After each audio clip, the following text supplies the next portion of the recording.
because right now you may not have an employer or employers, or you're not employees, and you're not necessarily colleagues in a company, but gradually all these relationships, you have to assume all these relationships.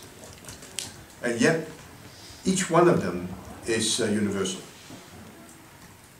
You cannot imagine yourself in an isolated position where the father-son relationship or the parent-child relationship is irrelevant.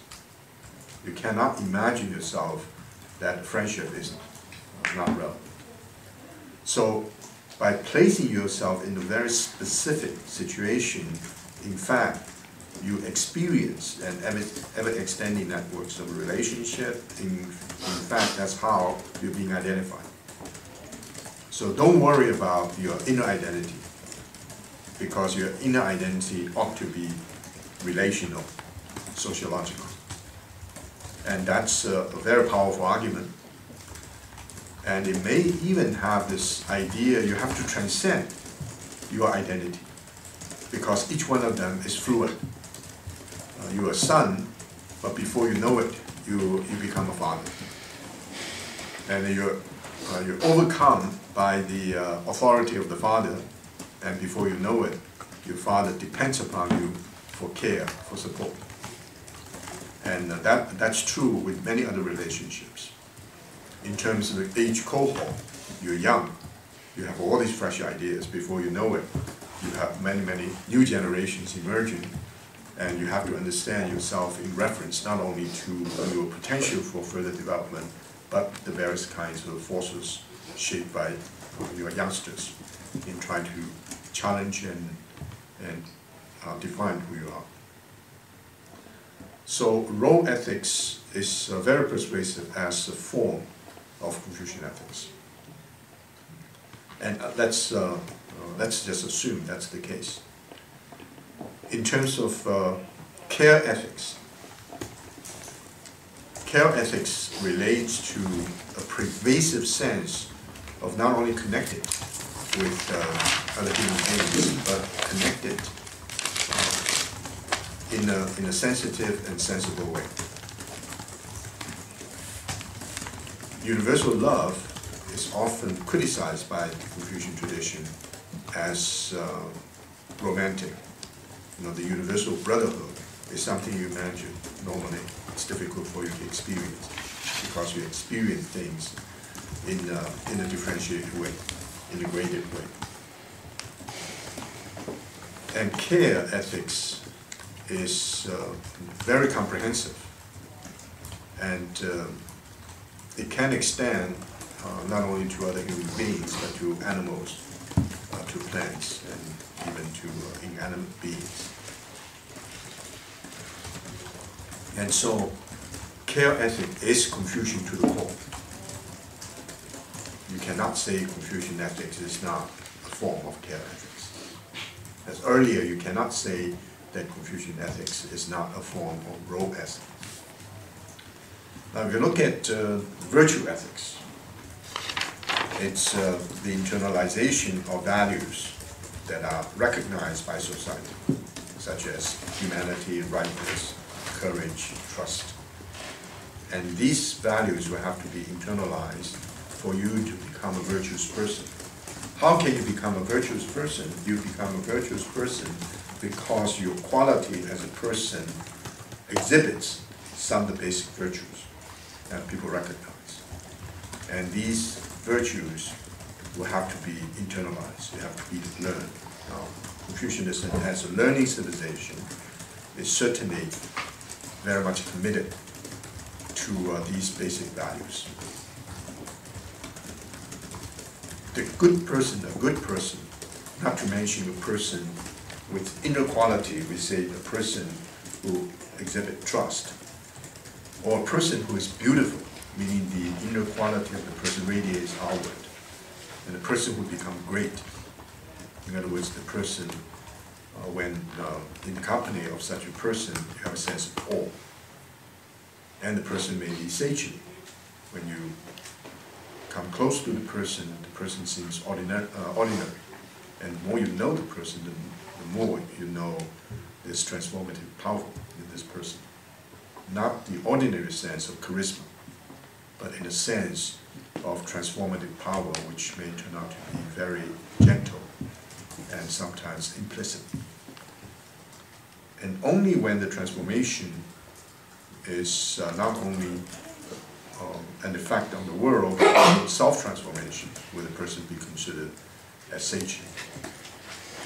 And the transformation is beyond our comprehension. Then what happens is a spiritual exercise which defines the person as spiritual. So a person who is a good person, this of course all from our own personal experience, these are aspirations of human perfection, and very few of us reach more than 2 or 3 stages. It is way beyond our ordinary experience. So the first one is to be simply good. We know what a good person is. And a person who is not only responsible, also decent. Then a person who is not only good, but also the goodness is based upon certain inner knowledge or inner quality. So the person is weighty in the sense of not the idea of gravitas, very serious, but weighty in the sense the person is substantial. It's not just simply being pleasing and nice, but also something substantial. The substantiality of the person may be because the person is committed to a higher ideal. Normally we're not necessarily familiar with. And if that quality in the person radiates outward, and that happens all the time, and then the person is considered as a beautiful person from an aesthetic point of view, and of course beyond that, awe-inspiring and so forth. Now, from the point of view of virtue ethics, each one of them is a process of learning. You learn, you not only improve yourself, you perfect yourself, but the perfection is not simply to show what you've already acquired. It is an internal self-realization. It's an internal self-actualization. And so virtue ethic is not static, it's also dynamic. So there's no reason why we argue that Confucian ethic is not virtue ethics. Now maybe I pause, you may not have any answers or any responses. If Confucian ethics is role ethics, is care ethics, there's also virtue ethics. Are they all totally compatible? Or you see tension and conflict, and you consider Confucian ethics as more than simply these 3 forms? Or you think these 3 forms are so comprehensive, they certainly can accommodate Confucian ethics, no matter how we define Confucian ethics. All right, let me suggest a way of thinking. First of all, we accept the fact that in both moral reasoning and ethics, either in this case, there is plurality. In other words, plurality in the sense there are many different approaches.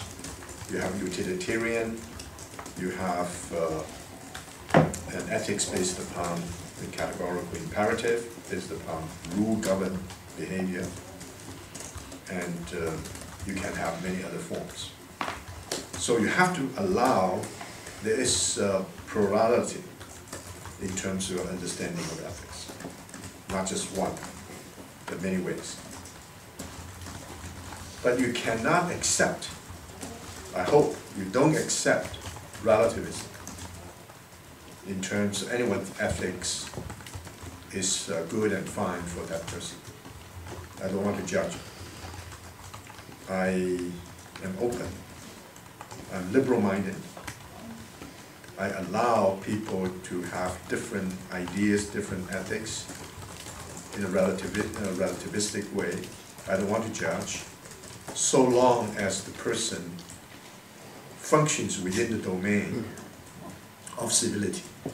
If the person doesn't interfere with my work,